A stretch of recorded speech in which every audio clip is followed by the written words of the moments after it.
What's up, Peter Martin? Peter, you there? Hello? Hey, everybody. Welcome. Thought I invited Peter to the party. There he is. What's up? What's happening, man? I got two of you. There you are. What's up, dude? Not much. How you doing? Pretty good. It's Good day Tuesday. here. It's Tuesday. It's time for the listening sesh. We do this every Tuesday night. We have since this whole pandemic thing started. Yes. And we are always listening to some good music, man. But some of my favorite sessions we've done have been with new music or newer music. And Yes. that's the case tonight, where we get to listen to some modern things. And is often the case, we get to have the people who made it on to talk about it. And that is also the case tonight. It's an amazing treat when we get to do this, and these two gentlemen are some of my favorite musicians and favorite people, and I'm so excited to be able to experience this album. I've heard it some, so it's not a total first listen, but all the way through, it's going to be a first listen. I'm sure for a lot of our listeners, excited to experience it with you guys, excited to experience it with you, Adam, and excited to introduce our very special guest this evening. Well, we're going to listen to the first track before we bring on our special guests. Okay. And so tonight we're listening to Billy Child's 2020 release, Acceptance. And first of all, just look at this cover. I want to talk to him about the cover because it is beautiful. I mean, it's such a cool concept. Yeah.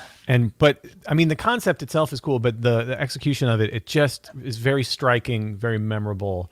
And from the music I've heard from this album, like all good artwork, it sort of visually captures or gives you sort of a nice perspective visually on what we're about to hear. Sort of sets the tone, you know? Absolutely. It's almost like entering the childish Billy Childish artistic matrix there. Absolutely. With the shirt and the silhouette. It's wonderful. You know how like when you go to buy like a piece of furniture or something, right? And all the signs have a terrible font. It's all like Comic Sans or whatever.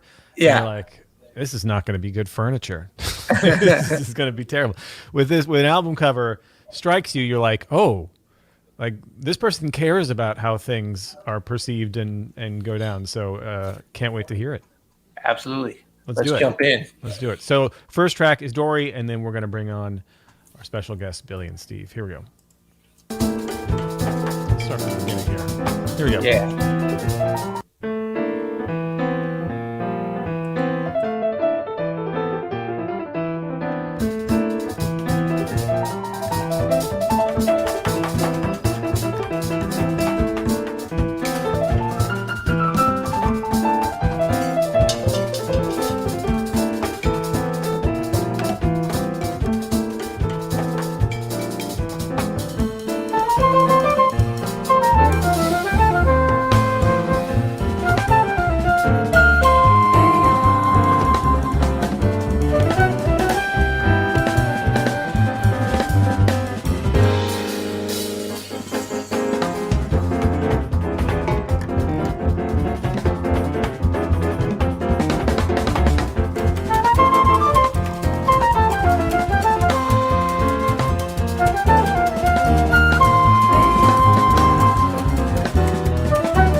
I mean, there it is, man. We talk about it every week. How the opening track sets the table. That's right. That's right. That's the way to start an album out.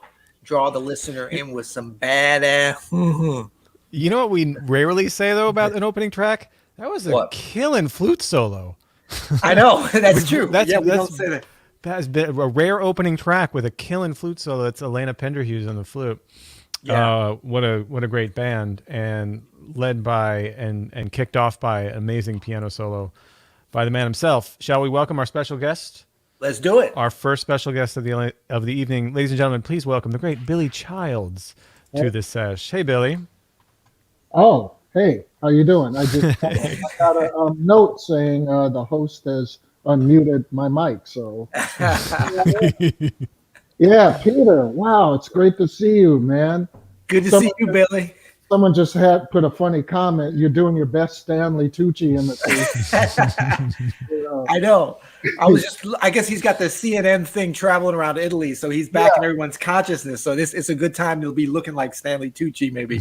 I mean, with all that eating he's doing, he's like skinny as a rail. You know, so are you, man? You look great. It's the pandemic diet, man. How you been, man? The album sounds great. You sound great. I always feel like I just got a full disclosure to everybody. I think that I've played Billy Child's music, Billy Child's voicings, Billy Child's arrangements more than probably anything else in my life. And it's been such a pleasure. I feel so influenced by him. But it's you. I couldn't have a better influence. So thank you and welcome. And I, right back at you. You blow me away every time I hear you play. And your writing too. I remember those arrangements you did for Diane with the St. Louis back in Yeah, the day. man. Yeah, man. Very, very, very BC influenced, as we say, because that's the way it goes, man. So, man, this album is, my first question. I have so many questions, but luckily this is an amazing document, and most of it's going to be answered musically. But Eric Harland, I mean, he's such a. I know you played with him and recorded with him before, but your guys hook up in terms of comping. He's so active, and he brings out that activity in you, man. What's it like playing and recording on this album with him? I love his playing. He's like I think he's probably my favorite, one of my favorite drummers that I've ever played with in the experience. And he's such an astute listener, but he has such phenomenal technique, not just technique of his hands and his limbs, but of his mind. I mean, he can go. He has an absolute mastery of rhythms and polyrhythms and stuff like that, over the bar line meter stuff, and he swings, he never substitutes, intricacy for feel, he seems to be able to blend both, and he's a beautiful accompanist, a beautiful soloist, a beautiful groover, of all styles, funk, jazz, anything. So he's just, it's a blessing to have him on, for instance, this piece, which is a samba that goes through a lot of different types of feels, from a partito alto to a bial feel and just a straight up samba, and he just navigates it so beautifully. And Rogerio Boccato on the percussion, I have to mention him.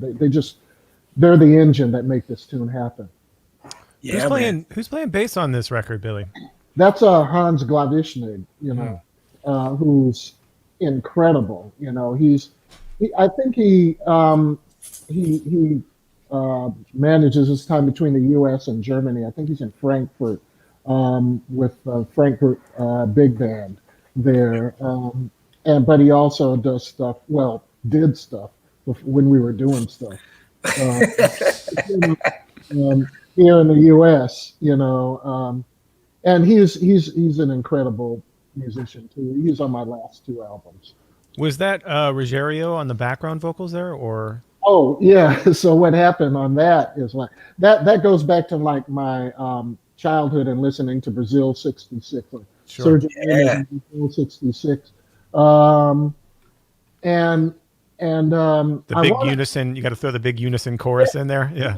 Well, I've always like listened to. I don't know what they. What is it? Coro that part. I think Luciana Souza was telling me that when you hear like it sounds like a big party, and everybody in the room is singing, but they're all Mhm. singing in tune and everything. You Yeah. know, uh, I used to love that as a kid when I heard that, and so I wanted to recreate that. So I got everybody in the band to sing, like Elena, who's a great singer anyway. Elena Pinnerhughes is singing, and then I overdubbed Sarah Gazarek singing Mhm. on that. And then, but in the room it was Elena, Eric, Hans, and Rosario, and I couldn't sing because I had a cold, and that was back when people didn't freak out, in the studio. Um, but now it's a whole different, game now. But yeah, so I couldn't sing, but it was everybody in the band was singing. That's so cool. So Well, this is, I was assuming this is written for Dori Kaimi. Yeah, yeah. Okay, that's fine. And I played it for him, and he said I didn't realize I was so fast, because he writes ballads, and beautiful, soaring, romantic melodies, But Yep. he's one of my favorite musicians and one of my all-time favorite people too.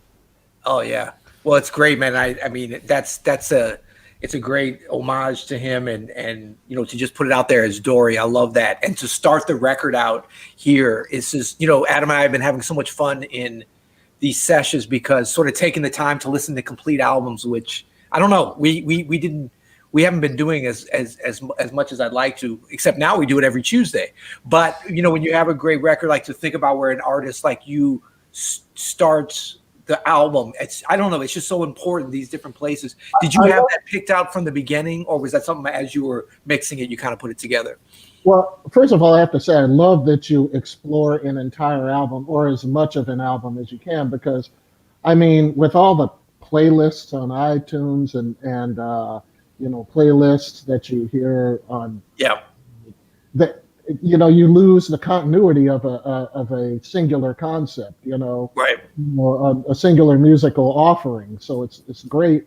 I think this format of like putting a collection of tunes together that's kind of functions as a complete whole. So thanks for doing that. Um, Yeah.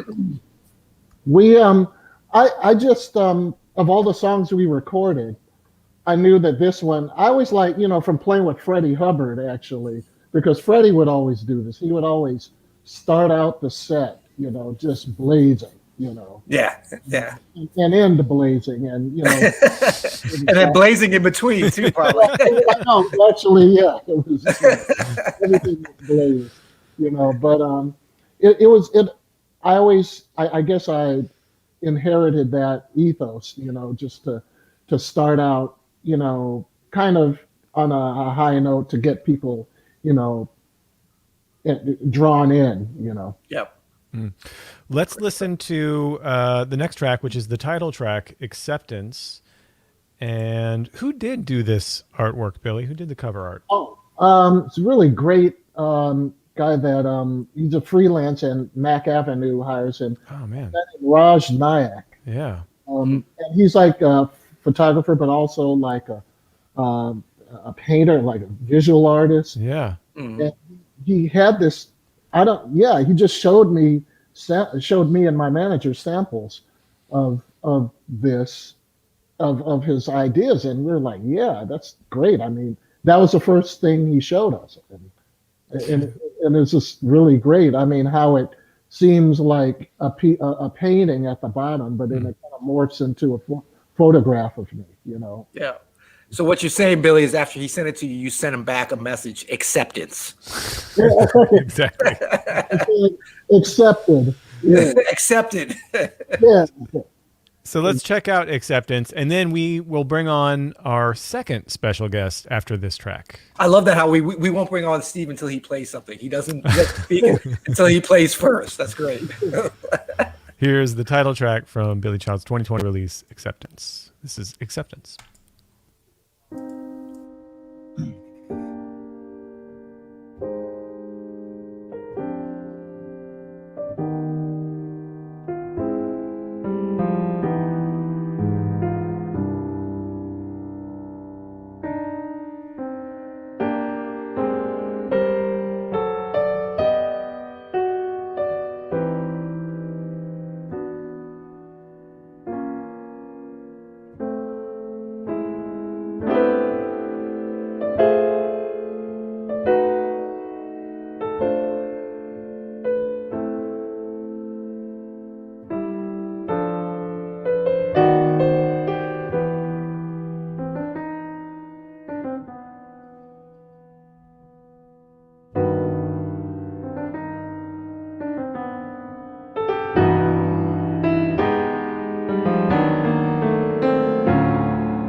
Beautiful. Thank you. Yeah, man. Boy, when you hire Eric Harlan, it's like you get to hire a second orchestrator almost. He is so in there Yeah. helping Well, out the piece at all times. funny that you say that because like I've been teaching a lot at Berkeley, and I always stress to like uh, my students when they are presenting a piece. I would say, well, have you thought about what the drums are doing? Because the drums are an orchestra. Basically, when you're playing piano, it's one sound. It's just different registers, but it's the same sound. The same with the single note instruments, like the saxophone and the bass and stuff like that. It's one sound, but the drums are like the snare drum, the cymbal, the hi hat, the kick drum, the toms. It's a whole percussion section. It's a whole, so it has a great bearing on the shape of a composition. And so Eric is, there are like these incredible drummers that are masters of coloring and orchestration, like Brian Blade, Eric, Antonio Sanchez, and the list goes on, Smitty Smith, and whoever, Vinny. So yeah, he's such an important part. It's like he really understands what I'm trying to do with this music. It's interesting too, because I know all those drummers that you just mentioned are all great composers in their own right, which is not that common with drummers. Although with a lot of great drummers, they do compose. But I know Eric is a really good composer and arranger himself, and Brian, of course, and Vinny, and that they bring that sensibility to your music too. Yeah, they're looking at it compositionally. Yeah. Yeah, not scared to back off or put the pedal to the metal if that's what the music calls for. Yeah, it's like some of those big floor tom hits he were hitting in delicate places, but really helped to elevate the entire piece. It's great statement that's being made. Yeah. And of course, a beautiful soprano saxophone solo by our other very special guest, the great Mr. Steve Wilson. What? Wilsonian. Hey. Oh, say, can you see? I'm working on my keys, man. I'm still working on my keys. Oh, that was our last text exchange, I believe. Oh, the Larry Goldings thing? Yeah. Oh my goodness. So funny. I guess for your audience, for the audience that's across the ponds, we have an official new version of the anthem that has revealed itself. Wow. Oh, anyway, sorry about that. I couldn't resist.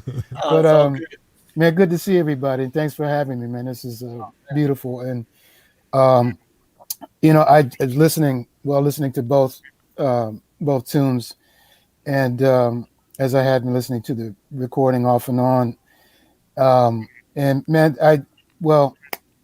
Billy Childs, I mean, we're all dear friends and everything, but I mean, honestly and truthfully, man, he's one of my favorite composers, and it's some of my favorite music on the planet to play. Just because first of all, it's just crafted so beautifully, and the composite of his writing, it allows you to get into all of the different zones and sensibilities that you may have as a musician, so it allows you the freedom to express yourself and to express the melody, and because it's just panoramic, man. It's beautiful, so you don't ever feel hemmed in, but for me personally, to connect with what he's saying as a composer, it's just like, oh man, I can't wait to play this. I can't wait. Never mind the solo. I just want to play the melody. Just give me the melody, please. So it's one of those situations where I'm thrilled just to play the melody, and it's just because it expresses itself so beautifully. So, and I agree with everything you said about Eric and Hans, and these guys are incredible. So it was a fun date. Yeah, I can tell. Yeah, I mean, I would just second that. Say I haven't played this music, but like I said earlier, I played a lot of Billy's music, a lot of his arrangements, and Billy's music really, it's not easy, but once you learn it, it's very easy to sound good on. Because once you get inside of it, it really rewards. And it's not just, a lot of people think Billy's stuff is just piano centric, and it really isn't. It's very much guitar and harp and saxophone, like he's hearing. And all right, you can leave now, Billy. We're just going to talk about you. I was going to say. we don't even need you anymore. We're good. All right, Steve, stay. No, but it's like it's very it makes you feel good, but it makes you sound good, and it's just a joy, both to listen to and I can say to play. And I would encourage folks to jump in, because it's to me it's like a lot of great music. It isn't necessarily easy, but once you get over a certain hump with it, it actually is easy. Because playing great stuff that sounds great. There's nothing worse than really hard music that doesn't really sound good. Like after you do all that work, it's like I got it. It's like I wish I didn't have it.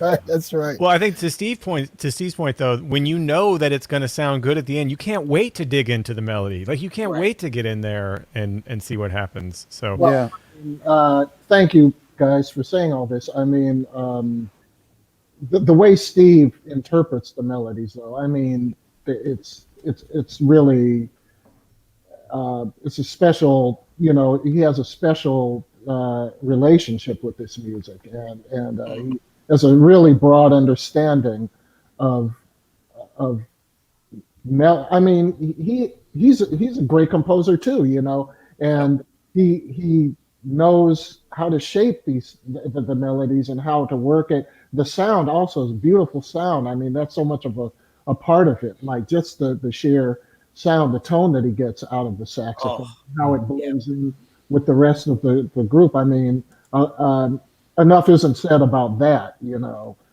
just the general sound, and he puts a lot of thought into it, and and, the phrasing, it makes a melody almost sound like a solo or something. Wow. Really, I always say with Steve, I've noticed with Steve, or as we call him colloquially Wilsonian, or the Wilsonian, but it's like you better hope that he changes the phrasing on something that you write, because it's going to get better. Exactly. It's a pleasure. Whatever he's going to do with it, it's going to be nice. And I mean, your intonation and the soul of your sound on that was just, I mean, it just comes through. And I'm always like, you're such an amazing alto player, and I'm wondering what you think about this, Billy, in terms of like how you play Steve on these different compositions, alto, soprano, and like whenever you move to soprano, I'm like, there it is. Don't ever leave the soprano. And then you exit alto, I was like, no, that's the one, man. Stay on the show, man. You got it right here. You got it. I mean, Steve is an alto player. I mean, the first time I'll tell you a story. I mean, like the first time I met Steve, well, we met before when I was playing with Freddie. I think you met me in Virginia or something. Right. But the first time I actually made music with Steve was we did a tour with Buster Williams, and it was like this incredible group. It was like Louis Nash playing, and Buster and Steve and me, and it was like a quartet. And from the first, I was like, because I always shied away from alto sax,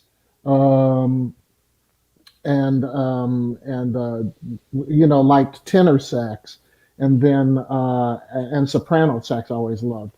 But then when I heard Steve play the alto sax, that's all I wanted to write for. I was like, who is this guy? But I think, didn't we talk about this one time, Billy? Wasn't your thing earlier on with the alto because of the LA alto sound that you came up with? Yeah, just like a lot of, I didn't want to say that because I didn't to insult my LA compadres, but now that the cat's out of the bag, leave it to Peter. Sorry, man. LA's a big place. You got to be talking about the West Side. We can section it up if you need to. I want to exempt Bob Shepard from that because Bob Shepard is my bandmate from Freddie Hubbard, and he's another guy who really I have almost a brother connection with, like I do with Steve, you know, and Bob plays and masters all the sax. So Yeah. Bob, don't be married, but don't be mad. But we're talking about Steve now. Well, let's listen to some more music, guys. What if we did the next two in a row? Is that Limert Park? Is that how you pronounce that? Limert Park and Do You Know My Name right into each other. Sound good? Okay. Cool. Here we go. Here's Limert Park.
So I hide my scars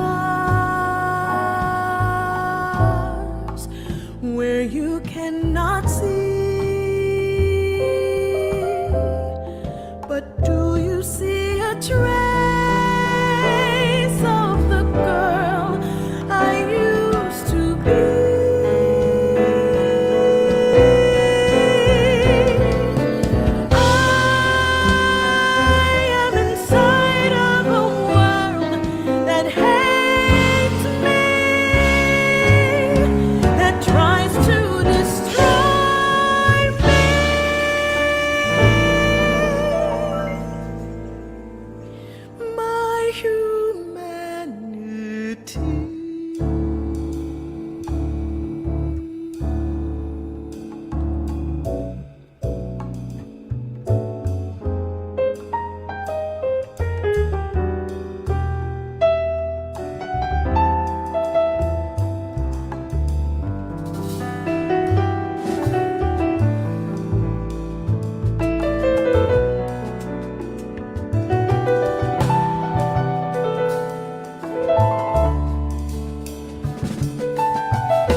It's so heavy. Amazing. Yeah, thank you. Billy, tell us about that song. So I got a commission but maybe 5, 6 years ago, for the University of Michigan, Michigan State University Jazz Orchestra. It's commissioned by Rodney Whitaker, who teaches Wait, there. be careful. University of Michigan or Michigan State. Those are fighting words if you mix those up. Well, it was the Magic Johnson college. Michigan State. Michigan State. Yeah. Michigan State, yeah, definitely. No offense to anybody on either side. Yeah, so I was commissioned, and a gentleman named Mark Sullivan. They both commissioned me to write a piece that addressed human trafficking. And I had been outside. I had no idea about it. I only knew it about it from an abstract point of view, that it's a terrible scourge on the earth. But then I started doing research about it and listening to the stories, and listening to poetry, looking at videos, and talking to various people who were victims, it's just harrowing. The way that it goes on, and it's such a huge like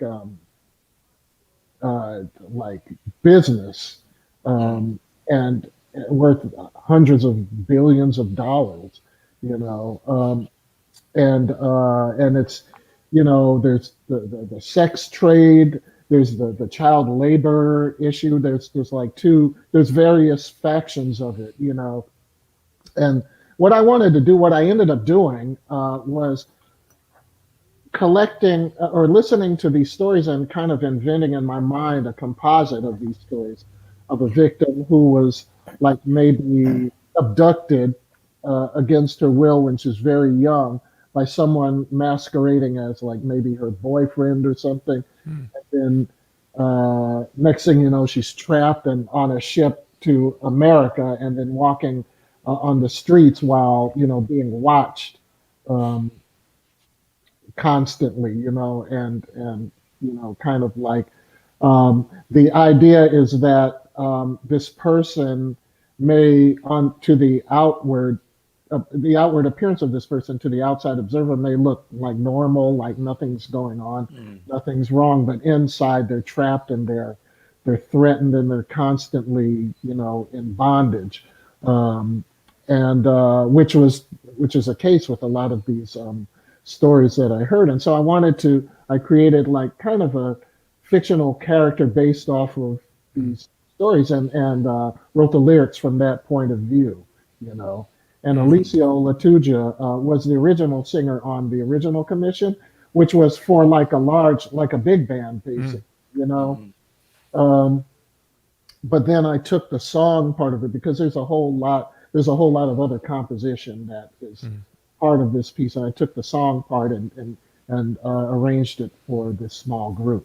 Yeah, that is amazing to hear. I mean, you don't need to hear the story behind the song to appreciate how powerful it was just in the moment there, but just even deeper now, hearing the background. And actually, as someone, and I know everyone here has been commissioned to do compositions and arranging work like that. And isn't it actually kind of a gift, that process of learning about something that you probably wouldn't go that deep on? I always find it so, at the end of it, it's exhausting, but it's really so worthwhile. Very exhausting, and very,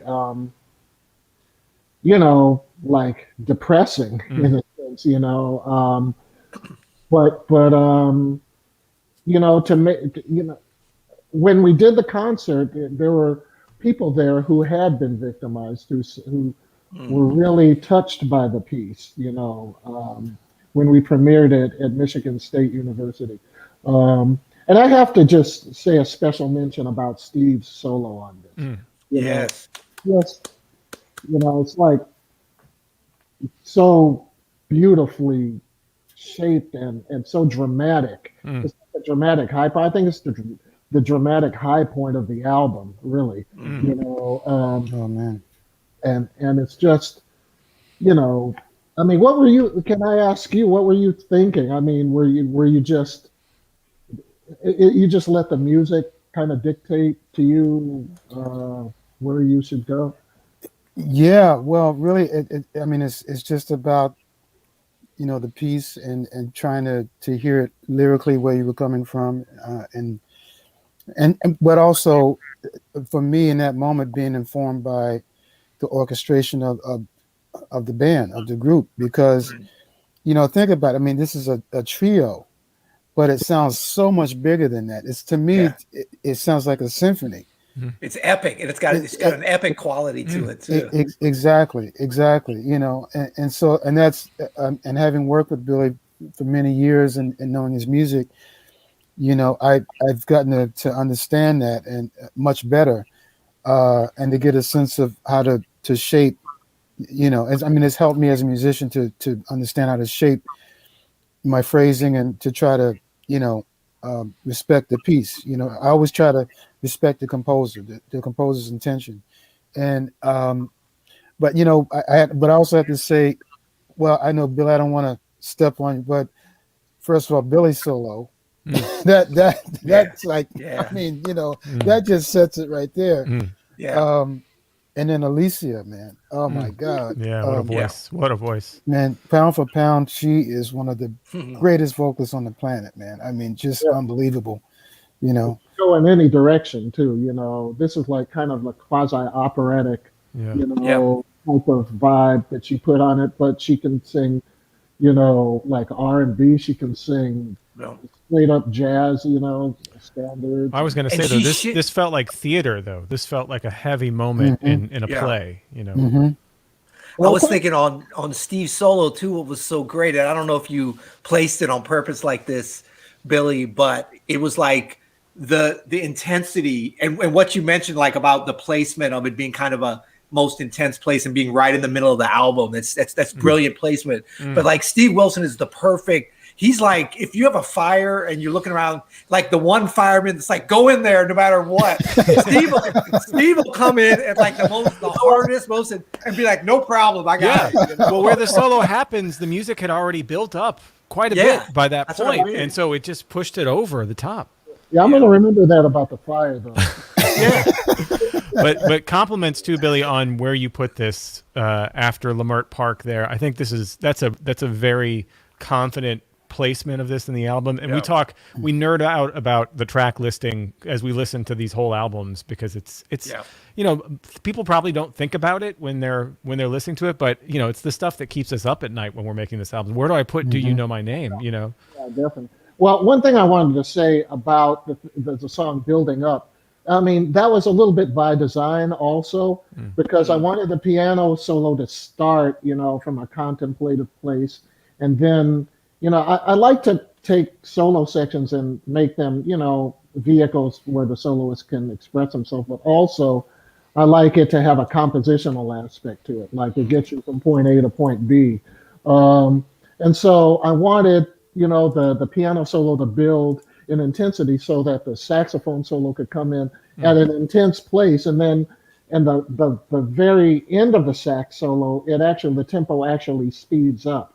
And it speeds up abruptly, so it's almost like a jerk. And that happened actually by accident, because what happened was I, after all of this intensity going on, I didn't want the tempo to be, slow, like it was at the beginning. Yeah. So I asked Eric, can we speed it up? And then just naturally, it just sped up right at that point. It just went boom, and it just all of a sudden, it's like, wow, it's a whole new world opens up, and then Alicia comes in with that, like kind of like the voice of God or something. Well, amazing. So next up, let's do two in a row again. So you have a Rodgers and Hart. Yeah. It's the only track on here that's not an original. Why choose It Never Entered My Mind to place in here? Why choose It Never Entered My Mind? Yeah. You know, I just like the song. Yeah. And That's a actually, good reason. you know, I've been thinking a lot about Mulgrew Miller, and Mulgrew Miller actually showed me this song. There was a restaurant in here in LA called Clancy's Crab Shack, you know, and uh, and it also had a jazz club, and I saw him playing there. The group was Kareem Riggins and Derek Hodge, Oh yeah. excuse me, and when he was playing trio, and he played that song, and it was so beautiful. And you know, he showed it to me, and I remembered how he showed it to me. But then I think I might have like did the bridge differently, you know, than the original. Because every subsequent, you know, version I've heard, the bridge is like half the length it is in my version. But it kind of feels natural to do it the way I did it in this version. But at any rate, it was just kind of a tribute to Mulgrew Miller, who, Mm. you know, was, you know, he's just like, well, you don't even need to mention his Yeah. import to the jazz world, you know. He was our leader, our fearless leader. Yeah. Mhm. For Yeah, sure. man. So this is It Never Entered My Mind, and we'll follow that up with Quiet Girl. Quiet girl.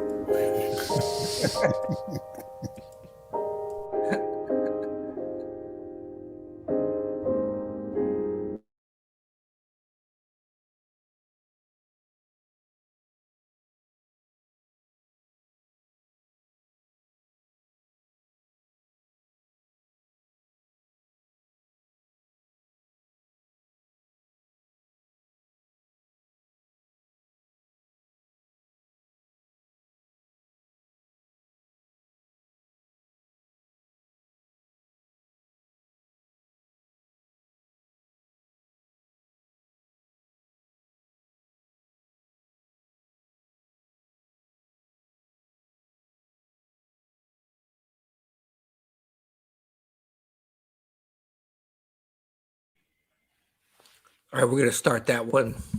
Can we start that one again, Adam? Starting it over. Sorry, guys. Okay. Something froze up here, but I got it. You had such a pleasant look on your face, Adam. You were frozen, but you were When I like, was frozen, yeah, it was good. It was I was very entranced. pleasant. I was entranced. We'll start it from the top. Start it from the top. Thanks, guys.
from his 2020 release Acceptance.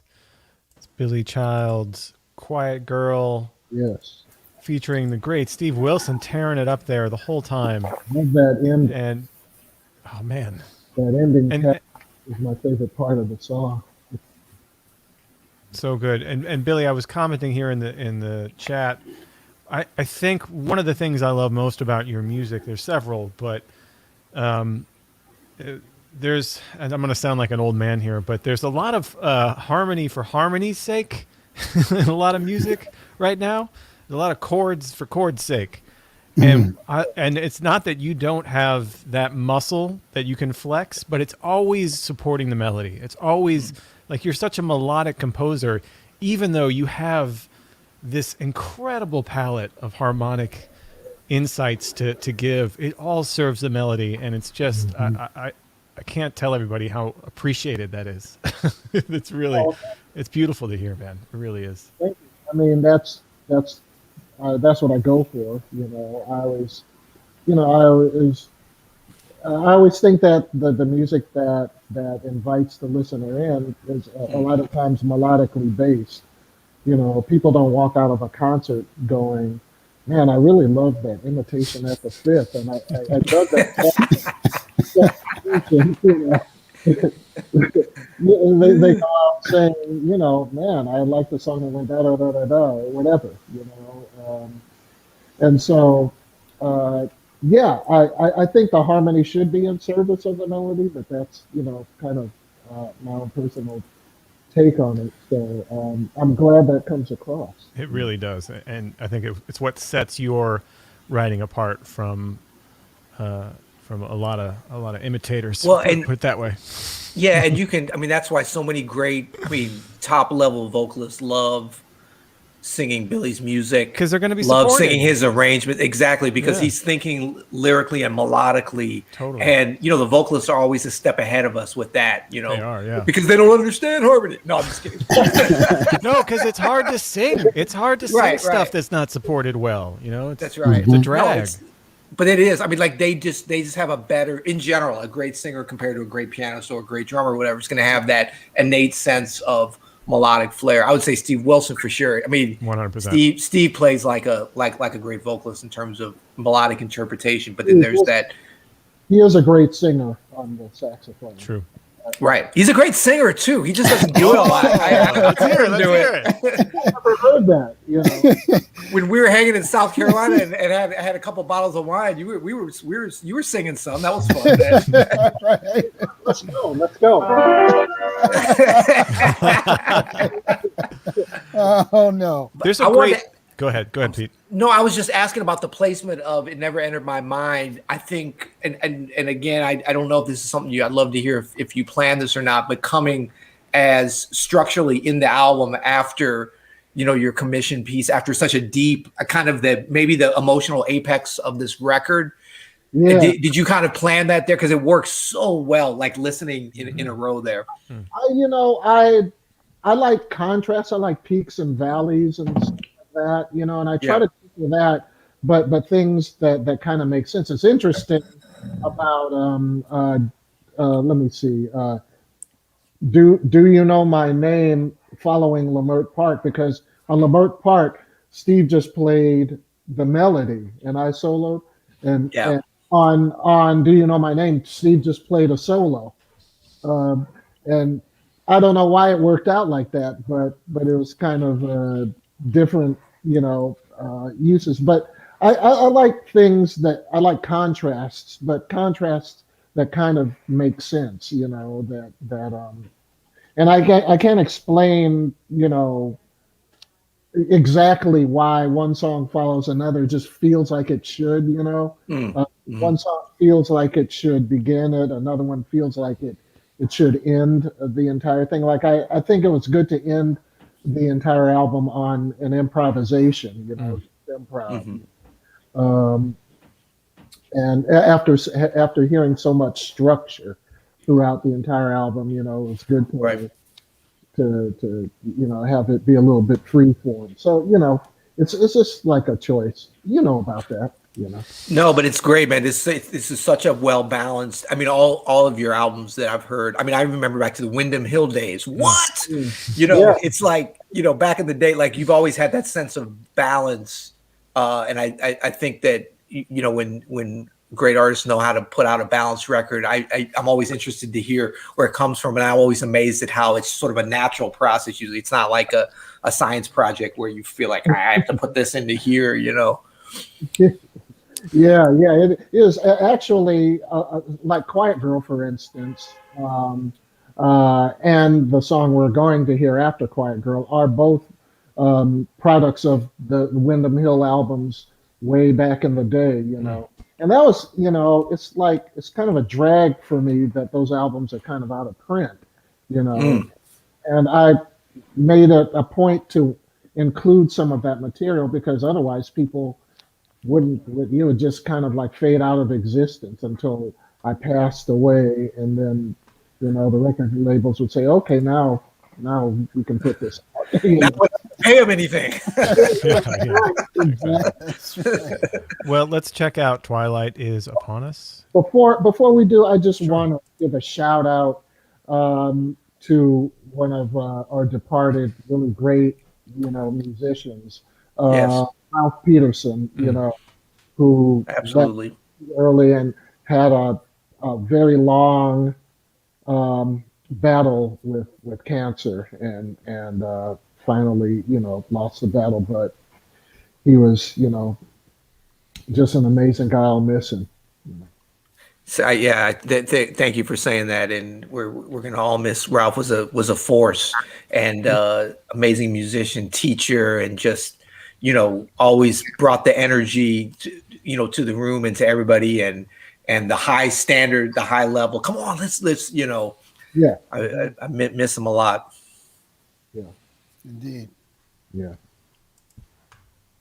So So we'll move on here with Twilight is Upon Us. This is from Acceptance from 2020. Billy Child's Acceptance. Here we go.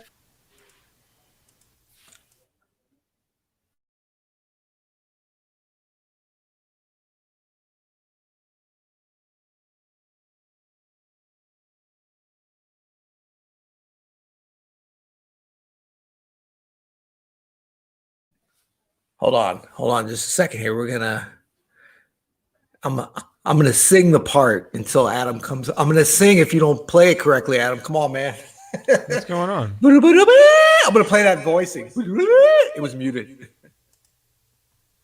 Let's try it again. Come Sorry, on, guys. Adam.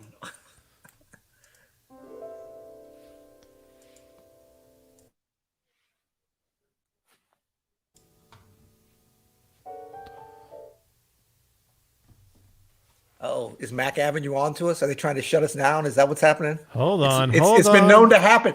Billy, can you call back? Man. Call up to Detroit, man. Tell them this is an authorized stream, man. It's We have problems with the label sometimes. it's always at the most delicate time too. You know. Let's try this again.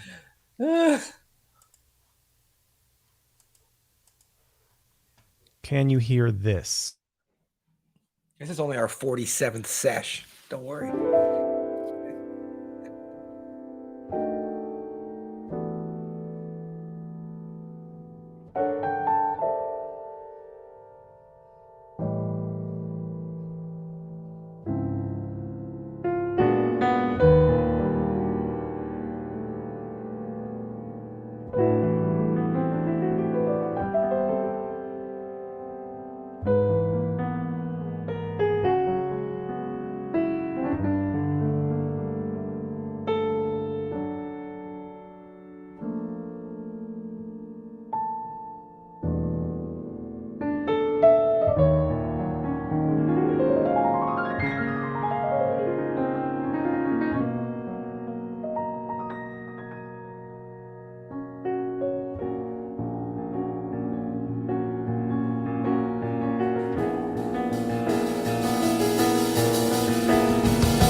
Peter Martin, that's how you do it. Come on, man. That's just What? at the end there. That's just Steve Wilson showing out as Man. he does. Holy smokes! Holy Yeah, smokes! Was that wow? Was that Sarah Gazarek again on vocals? No, that was Aubrey Johnson. And Aubrey Johnson, first of all, is a just fantastic vocalist. But this piece was kind of inspired by the Pat Metheny group, you know, and so it's kind of like ties in somehow because she is Lyle Mays' niece, also, and Lyle Mays was a big part of that influence. That's so cool. And so it was really great, and I was just so happy that she agreed to sing that the song. And I later overdubbed it because I thought, wouldn't it be cool to just have like it have a voice quality, kind of it makes it almost sound alien somehow. Yeah. It's a great call on that, man. It sounds amazing. No, thanks, man. You're solo on that, by the way. Oh man, it's You know. Yeah. Well, for sure. Well, you guys were lighting a serious fire underneath my behind, so that's for sure.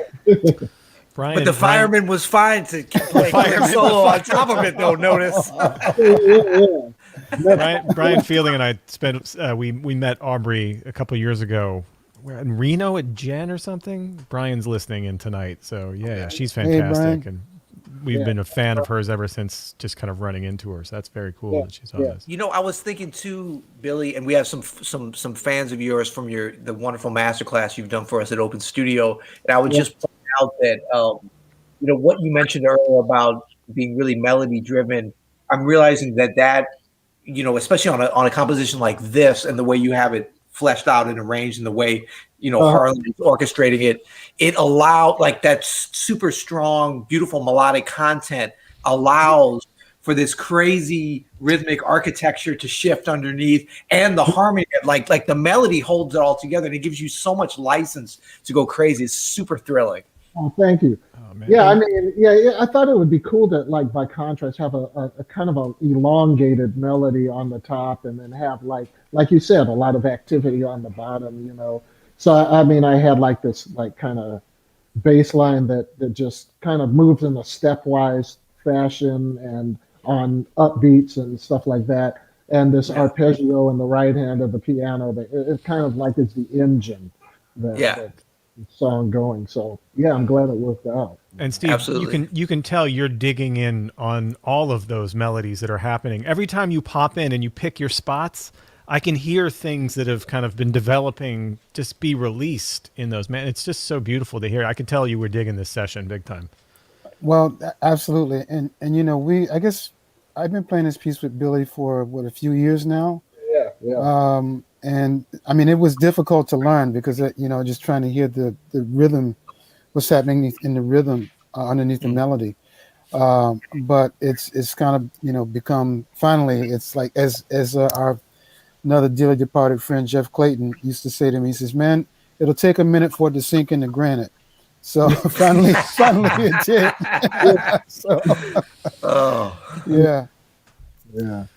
Well, guys, it's been an absolute pleasure. I know our whole community here is just delighted in listening to this album and having you both here to talk about it. And it's just been a joy for Peter and I know I'll speak for Peter. Oh man, it's been really fun, amazingly, an amazing time. This whole Open Studio experience, it's a great thing you have going on here. Absolutely. Well, thanks very much. And we hope to have both of you back in many different capacities, whatever you want to do. We're down. Whatever it is you want to do, I'm in. Cool. Oh, great. Yeah. Thank you guys, man. This was great. I mean, to experience this with you and just knowing both of you and having it to play with you, but to sit back and just to hear your artistry in kind of real time as we move through this album it's thrilling. So thank you. Yeah. Thank you guys. And I see a lot of people chiming in. So hello to all of the folks who are typing in and saying hello. Thanks all of them for checking it out. Yeah. Well, why don't you name them one by one, Steve, since you want to thank them? Go ahead, man. Why are you trying to group them all together, Mr. Fireman?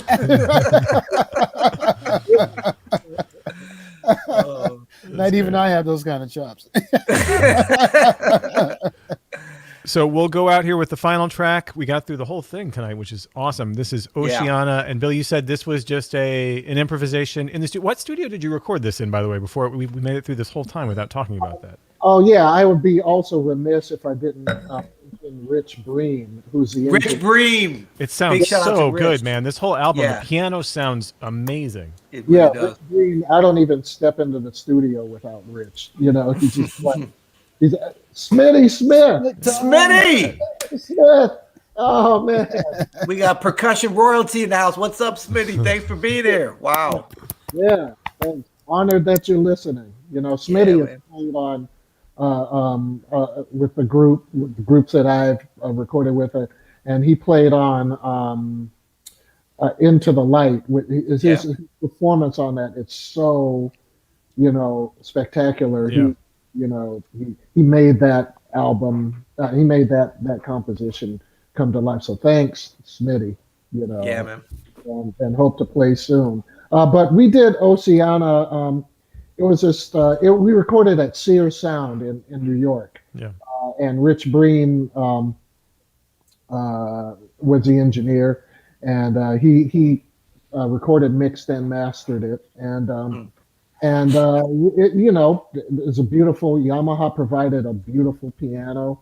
I'm a Yamaha artist, and so they provided a really gorgeous piano, and we just had a great time doing it.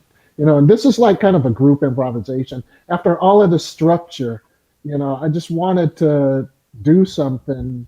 We did a couple of group improvisations, and we just used this one. This one sounded like a composition, and Steve starts out with these beautiful whale sounds, you know, and it just, you know, moves it into this like environment where I started imagining being underwater and having all of this underwater sea life happening. So I called the tune Oceana.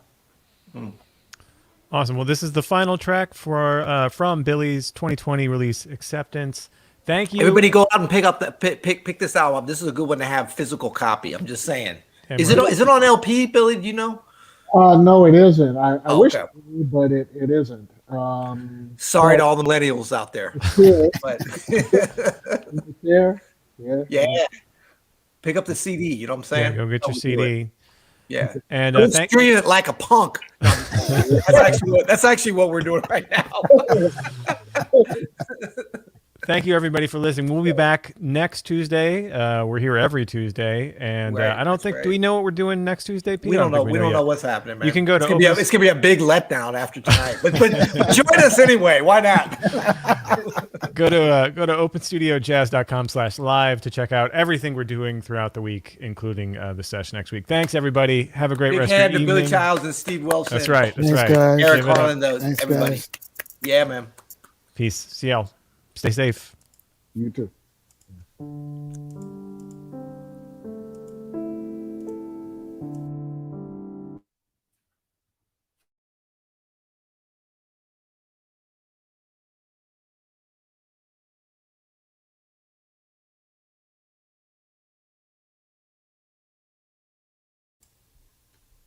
Still with the hearing thing? I don't know, man. We got some gremlins up in here. Let's try it again. That's all right. Let's do it. Try it again.